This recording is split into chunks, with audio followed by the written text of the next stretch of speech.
తెల్లవారే వెలుగు రేఖలా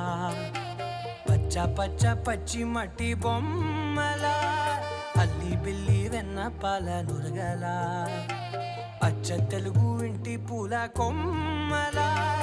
దేవదేవుడే పంపగా ఇలా దేవతే మా ఇంట అడుగే పెట్టెనంట బ్రహ్మ కళ్ళలో కాంతులే మా అమ్మలా మా కోసం మళ్ళీ లాలి పాడేనంట.